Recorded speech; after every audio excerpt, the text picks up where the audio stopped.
Bienvenidos amigos y amigas al tema 12 de Historia de España para selectividad. Mi nombre es Juan Jesús Pleguezuelos, soy profesor de Historia de Instituto y consciente de la gran dificultad que tiene un segundo de bachillerato, me he visto en la obligación moral de crear esta serie de podcasts que puedan servir como herramienta a estudiantes de segundo de bachillerato que se están preparando para ese examen, porque es muy difícil. Así que a ver si esta serie de podcasts le hace más llevadero el estudio. También va este programa dedicado a todas esas personas amantes de la historia de España, que sé que estáis ahí muchos escuchándome, pues también este programa va para vosotros. Antes de empezar con el programa de hoy, si eres un enamorado de la historia y de la educación, te recuerdo que tengo otros proyectos online, tengo otros podcasts de historia, un canal de YouTube, una página de Facebook, te dejo las direcciones de todos ellos en las notas del programa. Comencemos con el programa. Hoy vamos a hablar del sexenio revolucionario, una época de convulsión, una época de experimentación, una época de tiempos rapidísimos, casi se parece a lo que estamos viviendo ahora. Una época que va de 1868 a 1874. Hay que decir, fíjense, en 6 años lo que pasó. Mire, en 6 años hubo un gobierno provisional. Se buscó a un rey. Este rey abdicó. Hubo una república, hubo una dictadura, entre medias hubo guerra carlista, guerras cantonales, guerra en Cuba, un casino, o sea, 6 años que fueron, vamos, un cajón desastre. Y bueno, hay que decir que estos tiempos convulsos supusieron al final un salto de un gobierno liberal a uno democrático. O sea, con todo y eso España dio un salto hacia adelante y pasó del liberalismo a la democracia. Y aquí se me ocurre una pregunta interesantísima. Yo si tuviese que hacer el examen de selectividad lo preguntaría, ¿qué diferencia hay entre el liberalismo y la democracia? Vamos, respóndeme. Deberías de saberlo. Bueno, lo voy a decir. El liberalismo habla de la división de poderes, habla de una constitución que recoja derechos, habla de elecciones, pero, para las clases altas, para la burguesía. Sin embargo, la democracia pide todos esos mismos derechos para todos. Bueno, en principio para los hombres, a las mujeres las dejaban fuera. Pero bueno, la democracia era ese salto adelante, era un salto adelante respecto al liberalismo. Y hay que decir que este periodo revolucionario, este periodo convulso que se vive en España, se enmarca en un contexto internacional. Fíjense, en 1870, ¿qué dos países nacen en Europa? 3, 2, 1. Repito, ¿qué dos países nacen en Europa? No lo sabe. Alemania e Italia. En Gran Bretaña se aprueba una reforma electoral que da sufragio, que concede el sufragio universal masculino. Y en Estados Unidos se produce la guerra de secesión, que entre otros motivos se trataba también de acabar con la esclavitud. Bueno, vamos a hablar de la Revolución Gloriosa de 1868. ¿Por qué Isabel II se tiene que ir? Ya saben que lo que mal empieza, mal acaba. Hay 3 causas por las que se produce esta revolución. Primero, la causa política. Miren, el gobierno en los últimos años del reinado de Isabel II era una dictadura. Las elecciones no eran representativas, había un sufragio censitario súper limitado. Con los progresistas no se contaba, encima eran elecciones manipuladas. ¿Qué hacen? Bueno, a todo esto que dicen los progresistas, digo, ahí os quedáis. Y pasan, los progresistas practican la abstención.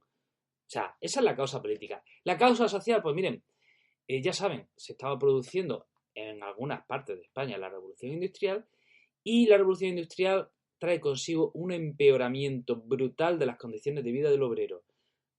Fatal. Tenían graves y serios problemas porque sus condiciones de vida no eran vida.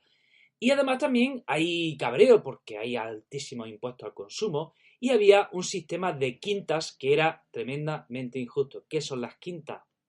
Pues las quintas era un impuesto para librarse de la mili. ¿Y qué sucedía? Pues ¿quién tenía dinero para pagar esas quintas? Pues los ricos. Así que los pobres tenían que acarrear con ese impuesto.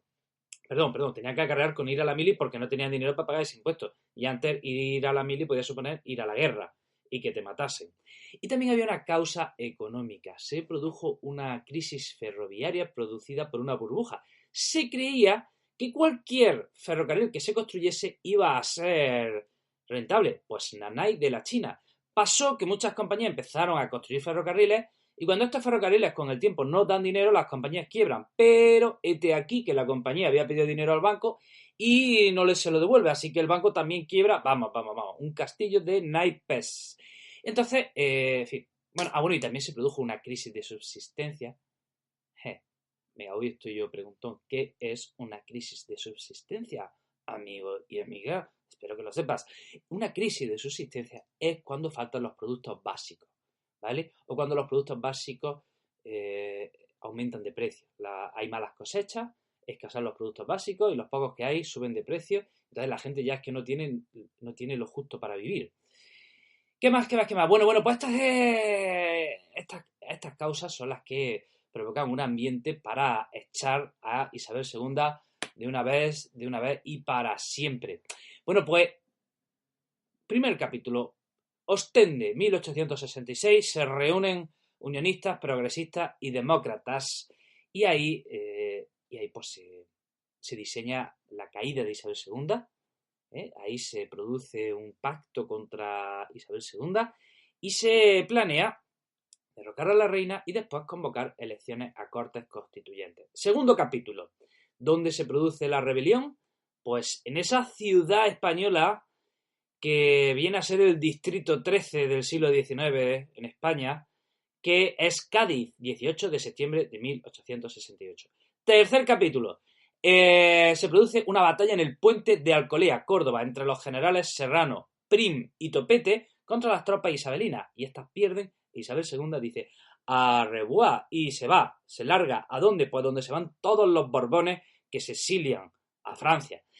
Y bueno, otra pregunta que ustedes deberían de saberlo, vamos. Ante este vacío de poder, ¿cómo se organizan las provincias en España? ¿Quién toma el poder?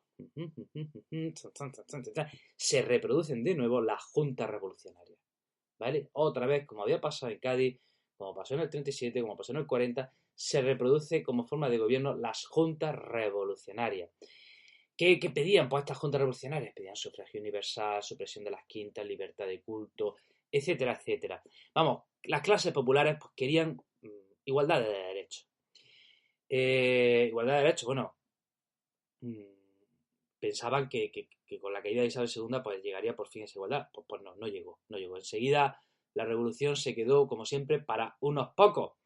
Y bueno, el general Serrano consiguió disolver la Junta y él formó un gobierno que integró a unionistas y demócratas. Y convocó elecciones a Cortes Constituyentes y ganaron los unionistas, vencieron los progresistas. En segundo lugar quedaron los unionistas, en tercer lugar quedaron los republicanos y en cuarto quedaron los demócratas. Y también entraron dos minorías a las Cortes que por primera vez entran, que son la minoría carlista y la republicana. Novedad, atención. Y ustedes ya saben, elecciones a Cortes Constituyentes. Y ahora les vuelvo a preguntar, ¿para qué son unas Cortes Constituyentes? ¿Lo sabes o no lo sabes? Cortes Constituyentes son para elaborar una constitución. Y la elaboran, y entonces elaboran la constitución del 69, que atención, es considerada la más democrática de nuestra historia hasta la fecha. O sea, hasta 1869. ¿Qué tenía esta constitución de especial? Pues que hay una amplia declaración de derechos, se reconoce la soberanía nacional, atención, se establece el sufragio universal masculino. Esto es un gran salto adelante. Es verdad que se dejan fuera a las mujeres, pero todavía respecto a lo que había es un gran salto. El poder ejecutivo quedan los ministros, las Cortes tienen el poder legislativo, el poder judicial es independiente, se establece la libertad religiosa, se descentraliza la administración y España se constituye como reino. O sea, esta constitución era todo un programa de avance respecto a la época anterior. Vamos a hablar de qué tendencias políticas había en la fecha. Miren, por la derecha tenemos que hablar de los carlistas y de los moderados.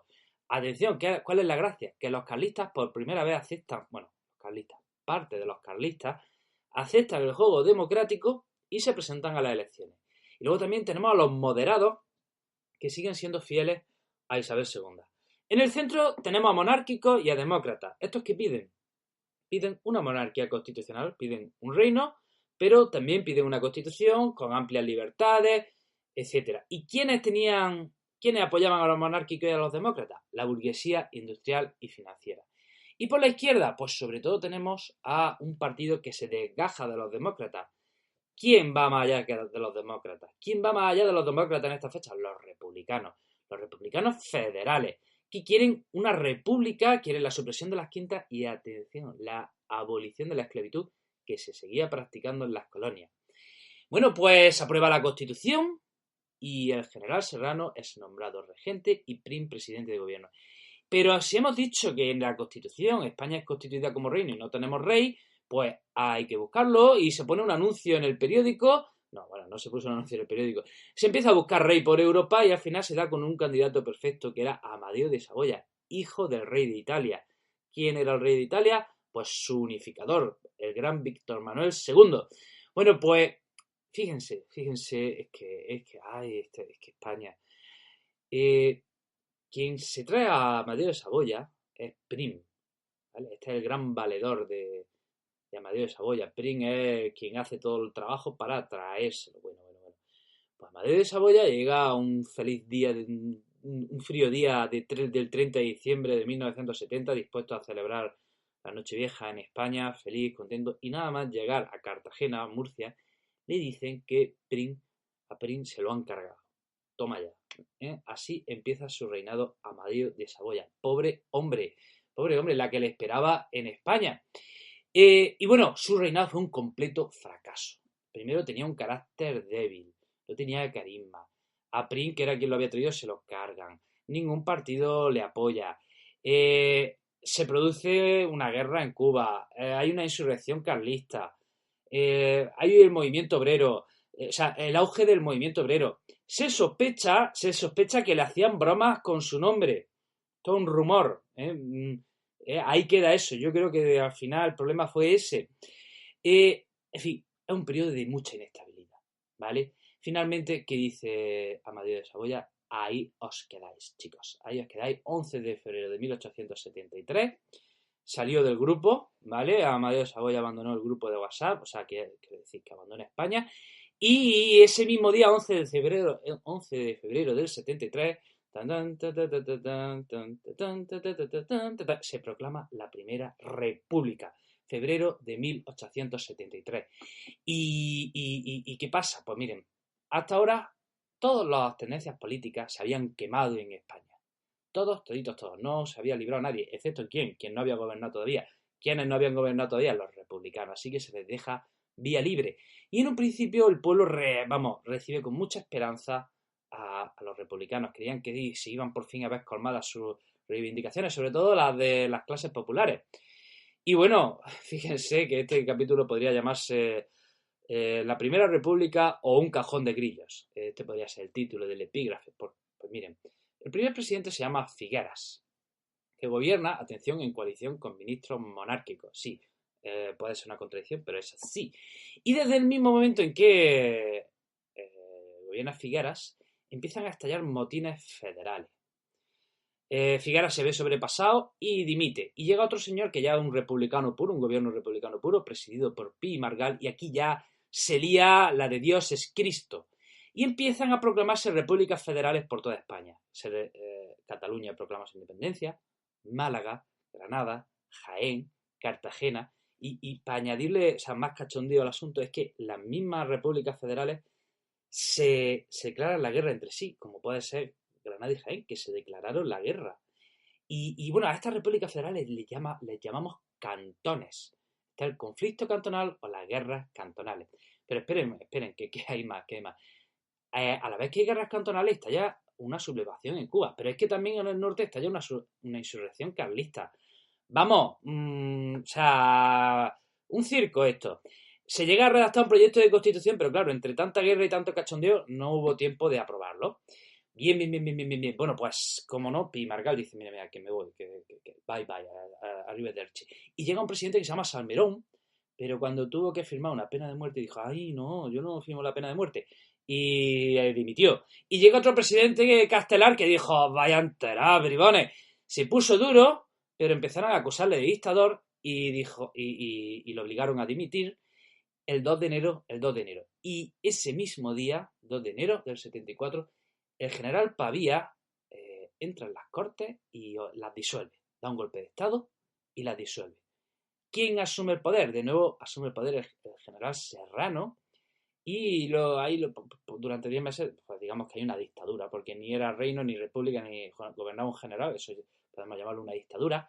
Y durante este tiempo, Serrano se dedica sobre todo a terminar con la sublevación en el cantón de Cartagena, no puede con la insurrección carlista, y durante este tiempo se está proclamando el ambiente para una restauración. ¿Qué pasará en la restauración, señoras y señores? Lo veremos en el próximo episodio. Amigo y amiga, espero que este podcast te haya servido de ayuda para tus estudios. Espero que saques muy buena nota en selectividad. Si valoras mi trabajo, te pido tu apoyo. Si me estás escuchando en iTunes, me vendría muy bien una valoración de 5 estrellas. Si en iVoox, reviéntame ahí con un like el programa. Y te recuerdo que tengo otros proyectos. Puedes seguirme en mi canal de YouTube, El Profesor Inquieto. Puedes seguirme en mi otro podcast de Historia con el Móvil, en Facebook, en blogs, mi blog. Es que tengo tantas cosas. Bueno, que te mando un fuerte abrazo, que te deseo que seas muy, muy, muy feliz y espero verte en el próximo programa. ¡Hasta pronto!